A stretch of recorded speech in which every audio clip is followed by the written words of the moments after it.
हर शाम निकल जाती है मंजिल की तलाश में, नई सुबह आती है मंजिल की तलाश में, उम्र सारी निकल गई मंजिल की तलाश में, मंजिल तो सामने थी, हम ही गुजर गए तलाश में। जी हाँ, ऐसी ही कुछ कहानी है स्टीव जॉब्स की। अपनी माँ ने ठुकरा दिया, पिता ने भी ना कहा, किसी और ने पाला, जिस कंपनी को खड़ा किया उसी से निकाला गया। फिर भी उसने अपने काम से इतना प्यार किया कि आज एप्पल एक ब्रांड है जिसके आसपास कोई भी और दूसरा ब्रांड नहीं है।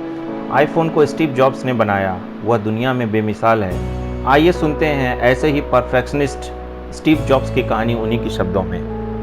तो दोस्तों, आपका स्वागत है एसजी टीवी पर। आज हम बात करने जा रहे हैं स्टीव जॉब्स के बारे में, जो कि एक महान शख्सियत है और उसने एक तरह से हम मान लें कि उसने दुनिया पूरी तरह से बदल के रख दी। और जो उन्होंने आईफोन को इन्वेंट किया, और उससे पहले भी उन्होंने बहुत सारे एप्पल 1, एप्पल 2, एप्पल 3 और कई सारे आविष्कार किए, और उन्होंने सही मायनों में दुनिया को बदल के रख दिया। और उनका कार्य आईफोन के क्षेत्र में बहुत ही सराहनीय है। उन्होंने जो एक लैपटॉप, डेस्कटॉप को, कंप्यूटर को एक ऐसे रूप में बदल दिया जो कि एक छोटे रूप में तब्दील कर दिया, और जो कि कोई भी व्यक्ति पॉकेट में लेके घूम सकता है। तो आइए बात करते हैं स्टीव जॉब्स की कहानी, और उन्हीं के शब्दों में हम बात करते हैं। मैं स्टीव जॉब्स बोल रहा हूँ। मैं आपको सच बताना चाहता हूँ, मैंने कॉलेज से कभी भी स्नातक नहीं किया। स्टीव जॉब्स एक ग्रेजुएट नहीं थे, वो कॉलेज से ड्रॉप आउट थे। आज मैं आपको अपने जीवन की 3 कहानियाँ सुनाने जा रहा हूँ। यही सच बात है और कोई बड़ी बात नहीं, सिर्फ 3 कहानियाँ, यही मेरा जीवन है। पहली कहानी, यह कहानी जीवन में बिंदुओं यानी डॉट्स को जोड़ने के बारे में है। यानी कि जीवन में एक घटना दूसरे घटना से कैसे जुड़ी है, यह देखने और सोचने की ज़रूरत है। आज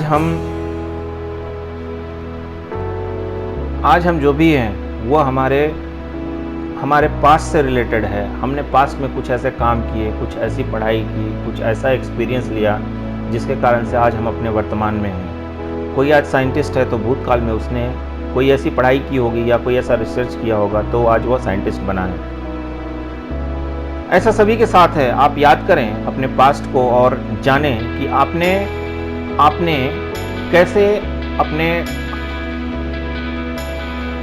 कैसे आपने जो कल किया था उसी वजह से आज आप किसी मुकाम पे पहुंचे हैं। ऐसा ही मेरे साथ भी है। मेरा पास्ट कैसे मेरे प्रेजेंट से जुड़ा है, आइए जानते हैं। कॉलेज में एडमिशन के बाद पहले 6 महीने ही बाद मैंने कॉलेज छोड़ दिया। लेकिन कॉलेज छोड़ने के बाद भी मैंने 18 महीने तक मैं उसी कॉलेज में पढ़ता रहा। लेकिन मैंने कॉलेज क्यों छोड़ा, इसके पीछे बहुत सी लंबी कहानी है। और कॉलेज छोड़ने के बाद भी मैं उस कॉलेज में क्यों पढ़ता रहा, इसके पीछे भी लंबी कहानी है। क्योंकि कॉलेज छोड़ने के बाद मेरे लिए यह आवश्यक नहीं था कि मैं उन कक्षाओं में जाऊं जिसकी मुझे कोई ज़रूरत नहीं थी। कॉलेज छोड़ने के बाद मैं केवल इंटरेस्ट वाले कक्षाओं में जाना चाहता था, और मैं उन विषयों को केवल पढ़ना चाहता था जिसमें मेरा इंटरेस्ट था, जिसमें मेरी रुचि थी, जो मेरे काम के लायक था, जिसमें मुझे मज़ा आता था। तो इस तरह से 6 महीने कॉलेज में पढ़ने के बाद ही मैंने कॉलेज छोड़ दिया। और आइए हम जानते हैं कि मैंने कॉलेज क्यों छोड़ा। मेरे जन्म के पहले से ही इसकी शुरुआत हो चुकी थी। मेरी जैविक माँ एक युवा अविवाहित स्नातक छात्रा थी, और उसने मुझे किसी और को गोद देने का फैसला किया। उसने बहुत दृढ़ता से महसूस किया कि मुझे कॉलेज के स्नातकों को ही गोद देना चाहिए। उसकी जो मदर थी, जो बायोलॉजिकल मदर थी, स्टीव जॉब्स की जो बायोलॉजिकल मदर थी, उसने ये फैसला किया कि मैं स्टीव को किसी ऐसे व्यक्ति को गोद दूंगी जो ऑलरेडी एक ग्रेजुएट है। क्योंकि अगर मैं किसी एक ग्रेजुएट को गोद दूंगी तो वो इसे भी ग्रेजुएट बनाएगा, यानी कि स्टीव जॉब्स अच्छा खासा पढ़ लिख पाएगा। इसलिए उसकी मदर ने ये फैसला किया कि वैसे व्यक्ति को मैं स्टीव को गोद दूंगी जो ऑलरेडी ग्रेजुएट है, यानी कि स्नातक है। पहले तो कोई एक वकील दंपत्ति जो उसे गोद लेने को तैयार थे, लेकिन बाद में उन्होंने मना कर दिया, क्योंकि बाद में उन्होंने कहा कि उन्हें कोई लड़की चाहिए, वो किसी लड़की को गोद लेना चाहते हैं। मेरे वर्तमान पिता पॉल एंड क्लारा जॉब्स प्रतीक्षा सूची में थे। तो एक रात उन्हें मेरी बायोलॉजिकल मदर ने फ़ोन किया और उनसे पूछा, क्या आप बच्चे को गोद लेना चाहते हैं? एक बेबी बॉय है हमारे पास, क्या आप इसे गोद लेना चाहते हैं? तो उन्होंने जवाब दिया, हाँ हम गोद लेना चाहते हैं। और इस तरह से स्टीव जॉब पॉल और क्लारा जॉब्स के पास आ गए। मेरी जैविक माँ को बाद में पता चला कि मेरी माँ, जिसने कभी कॉलेज से स्नातक नहीं किया, और मेरे पिता कभी हाई स्कूल से स्नातक नहीं किया, और उसने गोद लेने के बाद अंतिम कागजात पर हस्ताक्षर करने से इनकार कर दिया। लेकिन कुछ महीनों के बाद वो मान गई जब मेरे माता पिता ने वादा किया कि हम स्टीव जॉब्स को ज़रूर कॉलेज भेजेंगे, और यह मेरी शुरुआत थी। और 17 साल की उम्र में मैं कॉलेज गया, लेकिन मैंने एक ऐसा कॉलेज चुना जो कि काफ़ी महंगा कॉलेज था, और मेरे माता पिता की जमा की हुई सारी पूंजी उस कॉलेज में मेरे पढ़ाई के पीछे खर्च होने लगी। यह सब देखकर मैं काफ़ी दुखी होता था, और मुझे लगता था कि मेरे कारण से मेरे माता पिता की सारी जमा पूंजी कॉलेज में जा रही है। मुझे नहीं पता कि मैं अपने जीवन के साथ क्या करना चाहता हूँ, और यह भी नहीं पता कि इस कॉलेज से मुझे क्या मिलेगा, इस कॉलेज की पढ़ाई से मुझे क्या मैं क्या हासिल कर पाऊँगा। लेकिन मुझे इतना पता था कि जो भी मेरे माता पिता ने अभी तक पैसे कमाए हैं, वो सारे पैसे मेरे कॉलेज की पढ़ाई में जा रहे हैं। कुछ समय तक तो सब ठीक चला, लेकिन 6 महीने के बाद मैंने निर्णय लिया कि मैं इस कॉलेज की पढ़ाई को छोड़ दूंगा, क्योंकि मेरे माता पिता के सारे पैसे उस कॉलेज में जा रहे थे। और यह काफ़ी डरावना डिसीजन था, यह काफ़ी डरावना निर्णय था। लेकिन पीछे मुड़कर देखें तो अब तक के लिए गए सबसे अच्छे फैसलों में से यह एक फैसला था। कॉलेज छोड़ने के बाद मैंने उन अनावश्यक कक्षाओं को लेना बंद कर दिया जिसमें मेरी रुचि नहीं थी, और अधिक दिलचस्प लगने वाली कक्षाओं को मैंने लेना शुरू कर दिया। लेकिन यह सब इतना आसान नहीं था। ये कॉलेज से ड्रॉप आउट हो जाना और फिर अलग अलग कक्षाओं में जाके पढ़ना जिसमें मेरी रुचि है, ये इतना आसान नहीं था, क्योंकि मेरे पास कोई रहने का कमरा नहीं था। मैं दोस्तों के साथ उधार लिए गए कमरों में रहता था और फर्श पे सोता था। मैं कोक की खाली बोतल बेचकर अपना खाना खरीदता था, और हर रविवार की रात को 7 मील पैदल चलकर हरे कृष्णा मंदिर में सप्ताह में एक बार अच्छा भोजन प्राप्त करने के लिए जाता था।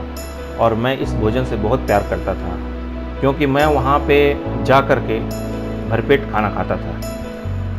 मैंने अपनी जिज्ञासा और अंतर्ज्ञान के कारण कुछ काफ़ी ठोकरें खाई, लेकिन वह बाद में अमूल्य निकला। मैं आपको एक उदाहरण देता हूँ। उस समय मेरे कॉलेज में शायद देश में सबसे अच्छी कैलीग्राफी स्टडी कराई जाती थी।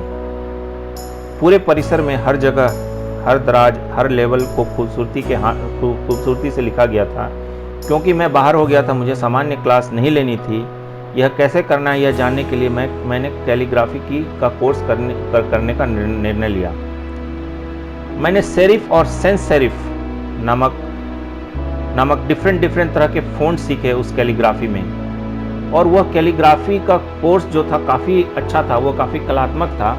और उस कलात्मक कोर्स ने मुझे सिखाया कि अलग अलग तरह के फ़ॉन्ट्स को कैसे सुंदरता के साथ लिखते हैं। यह काफ़ी सुंदर अनुभव था। लेकिन कैलीग्राफी का मेरे व्यवहारिक जीवन में कोई महत्व नहीं था, कोई उपयोग नहीं था। लेकिन मेरा इंटरेस्ट था उसके अंदर, मेरी रुचि थी उसके अंदर, इसलिए मैंने जी जान दिलो जान लगा के उस कैलीग्राफी को सीखा। लेकिन बात फिर वहीं पे आती है, कनेक्ट द डॉट्स कैसे कनेक्ट हुए मेरी लाइफ में, ये कैलीग्राफी कैसे मेरे काम आई, तो आइए जानते हैं आगे। कैलीग्राफी की मेरे जीवन में किसी व्यवहारिक प्रयोग की आशा नहीं थी। लेकिन 10 साल के बाद जब हम पहला मैकिन्टोश कंप्यूटर डिज़ाइन कर रहे थे, तो उस समय वह कैलीग्राफी मेरे पास वापस आया और हमने मैक में डिज़ाइन किया। यह सुंदर मुद्रण कला का पहला कंप्यूटर था। इसमें अलग अलग डिफरेंट टाइप के कलात्मक फ़ॉन्ट डाले गए थे, और ये फ़ॉन्ट इतने अच्छे थे कि लोगों ने काफ़ी इनको पसंद किया। और यह सारा नतीजा था उस कैलीग्राफी कोर्स का, जो मैंने अपनी जान डाल दी उस कंप्यूटर को, मैकिन्टोश कंप्यूटर को बनाने में। अगर मैं कैलीग्राफी का पाठ्यक्रम नहीं लिया होता तो मैक कंप्यूटर इतना लाजवाब नहीं हुआ होता। अगर मैंने कभी पढ़ाई नहीं छोड़ी होती और उस कैलीग्राफी कक्षा में नहीं जाता, तो पर्सनल कंप्यूटर में जो अद्भुत टाइपोग्राफी आती है वो अद्भुत टाइपोग्राफी नहीं होती। बेशक जब मैं कॉलेज में था तब आगे देख रहे उन बिंदुओं को जोड़ना असंभव था। मैं 10 साल आगे जाके, उस समय मुझे नहीं पता था कि मैं आगे जाके मैकिन्टोश कंप्यूटर डिज़ाइन करूँगा और उस समय ये कैलीग्राफी मेरे काम आएगी। तो उस समय तो कैलीग्राफी मेरे लिए कोई किसी काम की वस्तु नहीं थी, लेकिन चूँकि मेरा इंटरेस्ट था, मेरी रुचि थी, तो मैंने उसे सीखा और वो काम आई मेरे को 10 साल के बाद। जब मैंने मैकिंटोश कंप्यूटर बनाया तो मैंने उसमें जान डालने के लिए कैलीग्राफी के पूरे अनुभव को उसमें झोंक डाला और इस तरह से मेरा डॉट कनेक्ट हुआ 10 साल के बाद।